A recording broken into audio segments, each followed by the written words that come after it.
عصر کی نماز کے بعد میں نے پکوڑوں سے بڑا ہوا تھال اٹھایا اور ساتھ چٹنی کی بالٹی لے کر میں باہر محلے کے ہی مین بازار کی طرف آ گیا۔ یہاں پر ایک دکان کے تھڑے پر بیٹھ کر گاہکوں کا انتظار کرنے لگا۔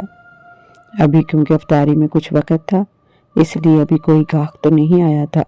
محلے کے ہی چند بچوں نے 10-20 روپے کے پکوڑے لیے تھے اور میں انہیں کاغذ میں پکوڑے رکھ کر تھوڑی سی چٹنی ڈال کر دے دیتا۔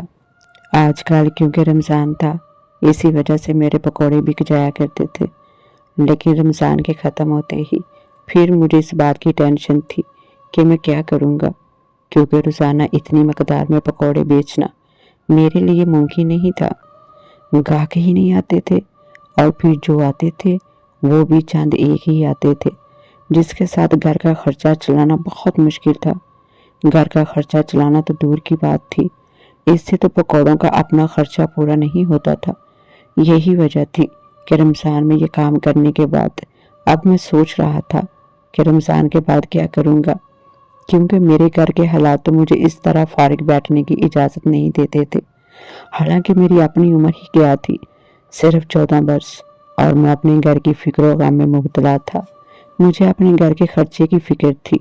ابھی تو میرے کھیلنے کودنے کی عمر تھی، لیکن یہ فکریں مستقل میری جان کے ساتھ چپک گئے تھے، اور اب زندگی بھر اسی طرح ہی رہنی تھی۔ یہ ساری پریشانی تب شروع ہوئی جب ابا کا انتقال ہوا۔ ابا کی زندگی میں تو ہم ہنستے کھیلتے تھے۔ میں اسکول جاتا تھا اور اپنی عمر کے بچوں کے ساتھ پڑھتا اور کھیلتا تھا۔ زندگی بہت اچھی گزر رہی تھی، لیکن ابا کے انتقال کے ساتھ ہماری زندگی ایک بھیانک دور میں داخل ہو گئی۔ میں کبھی وہ رات نہیں بھول سکتا۔ ابا کا ٹھنڈا جسم مجھے زندگی کی بے ثباتی کا بتا رہا تھا، اور مجھے اس بات پر یقین کرنا مشکل ہو رہا تھا کہ ابا اس دنیا میں نہیں رہے۔ میں سوچ بھی نہیں سکتا تھا کہ مجھ پر جان نشاور کرنے والا باپ اچانک اس دنیا سے رخصت ہو جائے گا۔ میں جیسے ایک رات میں ہی اپنی عمر سے کئی سال بڑا ہو چکا تھا، اور یتیمی کی ایک رات میں ہی مجھے یہ سمجھا دیا تھا کہ آگے زندگی کیسے گزرنے والی ہے۔ میرا نام بلال ہے اور میں اب 14 برس کا ایک لڑکا ہوں۔ میں 9ویں کلاس میں پڑھتا تھا جب اچانک ایک رات ابا کا انتقال ہو گیا۔ ابا کے انتقال کے ساتھ ہی زندگی کا رخ یکسر بدل گیا۔ میرے ابا ایک دفتر میں ملازمت کرتے تھے۔ وہ پڑھے لکھے انسان تھے اور ہمیشہ پڑھائی کی اور پڑھے لکھے انسانوں کی قدر کرتے تھے۔ ابا یوں تو ملازمت کرتے تھے، لیکن ان کی ملازمت میں ہمارے گھر کا خرچہ بآسانی پورا ہو جاتا تھا۔ ہم گھر کے لوگ تھے ہی کتنے، اماں، ابا، میری ایک آپی، اور ہم کل 4 ہی افراد تھے۔ گھر اپنا تھا، اسی وجہ سے گزر بسر آسانی سے ہو رہی تھی۔ آپی انٹر کرنے کے بعد گھر پر ہی ہوتی تھی اور گھر کے کام کاج میں اماں کا ہاتھ بٹا دیا کرتی تھی۔ آپی کا رشتہ پھوپھو کے گھر طے تھا۔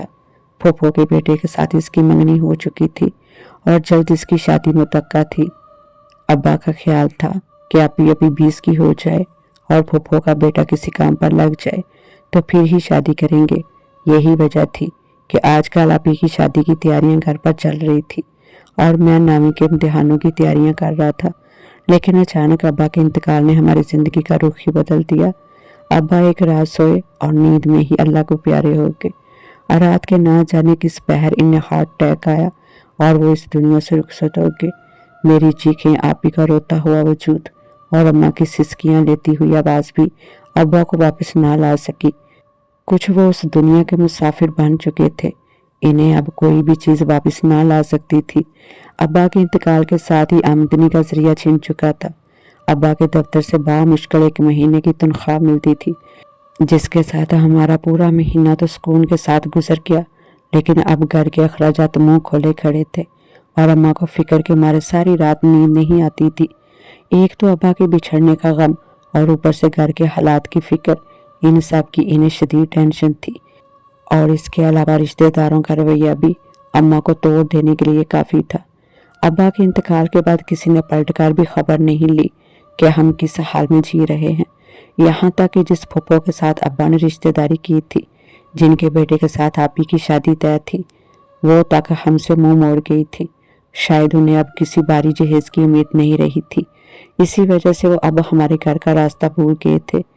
ابا کے گزر جانے کا صدمہ تو اپنی جگہ تھا، لیکن ان رشتہ داروں کے بدل جانے کا دکھ بھی بہت بڑا تھا۔ اماں اس دکھ کو برداشت کرنے کی کوشش کر رہی تھی،